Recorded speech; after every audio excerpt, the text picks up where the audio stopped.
சொல்லுங்கள். ஒன்றும் இல்லை, என் பையன் பக்கத்தில் இருக்க ஜூஸ் கடைக்கு அவன் ஃப்ரெண்ட்ஸோடு போயிருக்கான். ஹெல்மெட்டை மறந்து போயிட்டான். இதை அவங்ககிட்ட கொஞ்சம் கொடுத்துட முடியுமா? அதுக்கு வேறு டைம் ஆச்சு. ஜூஸ் கடை தானே, அவரே இந்த வாங்கி சொல்லுங்க. இல்லைப்பா, ஜூஸ் கடை பக்கத்தில் போலீஸ் நிற்கிறாங்களாம், அதான் அவன் பயப்படுறான். இது ஒரு உதவியாக நினச்சி கொஞ்சம் கொடுத்துருங்கப்பா. சரி, ஓகே, கொடுங்க. தம்பி, போலீஸ் இருக்காங்க, நீங்கள் ஹெல்மெட்டை போட்டே போங்க, உங்களையும் பிடிச்சிட்டு போகிறாங்க.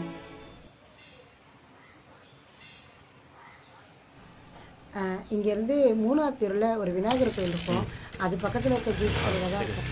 தேங்க்ஸ்.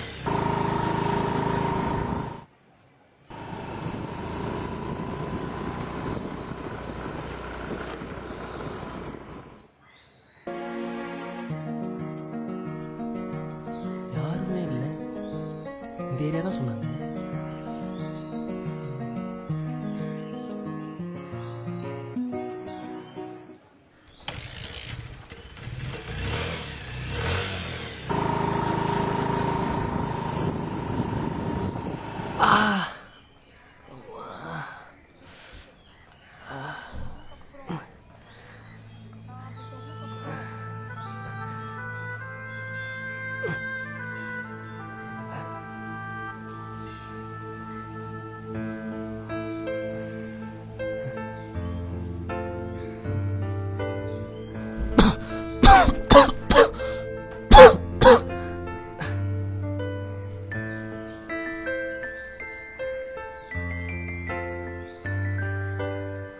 சொல்டா.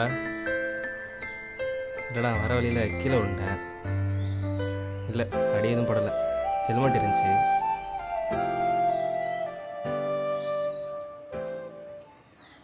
அந்த விநாயகர் கோயில் பக்கத்தில் இருக்க ஜூஸ் கடையில் தான் இருப்பான், கொடுத்துருக்கா. சரிம்மா.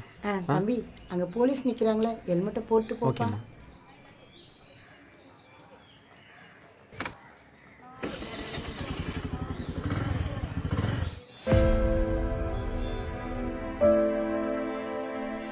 என்ன பண்ணிகிட்ருக்கீங்க? அந்த ஜூஸ் கடையில் என் பையன் நிற்பான், அவன்கிட்ட போய் ஹெல்மெட்டை கொடுத்துன்னு என்கிட்ட சொன்னீங்க. அங்கே போய் பார்த்தா யாருமே இல்லை. இன்றைக்கி இவங்ககிட்ட இதே சொல்லி அனுப்புகிறீங்க. எதுக்கு இதெல்லாம் பண்ணுறீங்க? இல்லைப்பா, 6 மாதத்துக்கு முன்னாடி என் பையன் ஜூஸ் குடிச்சிட்டு வரேன்னு சொல்லி அவன் ஃப்ரெண்ட்ஸோட கடைக்கு போனான். போன இடத்துல ஆக்சிடெண்ட்டில் அவன் இறந்துட்டான். டாக்டர் சொன்னாங்க ஹெல்மெட் போட்டிருந்தா அவனை காப்பாற்றிருக்கலான்னு. அவன் போனதுக்கப்புறம் என் வாழ்க்கையே போயிடுச்சு. என் சந்தோஷமே அவன்தான். அவன் இல்லாமல் என்னால் நிம்மதியாகவே இருக்க முடியல. அப்போ தான் ஒரு நாள் தோணுச்சு, ஒரு அம்மாவாக நான் பட்ட கஷ்டத்தை இன்னொரு அம்மா படக்கூடாதுன்னு தான் இந்த மாதிரி ஹெல்மெட் போடாமல் வர பசங்களுக்கு என்னால் முடிஞ்ச உதவியாக இந்த ஹெல்மெட்டை கொடுத்துட்ருப்பேன். இதை நீங்கள் முன்னாடியே என்கிட்ட சொல்லியிருக்கலாமே. இந்த காலத்து பசங்க ஹெல்மெட் போட்டு போன்னு சொன்னால் யார்ப்பா கேட்குறா? அதான் நான் பொய் சொல்லி கொடுத்துட்டுருக்கேன்.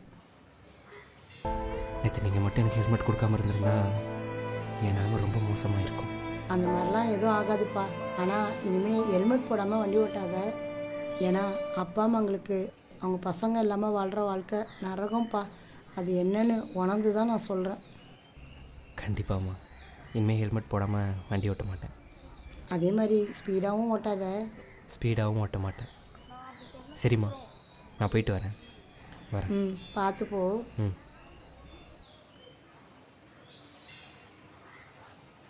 இந்த வீடியோ பார்த்துட்டு இருக்க நீங்களும் வண்டி ஓட்டும் போது ஹெல்மெட் போடுங்க.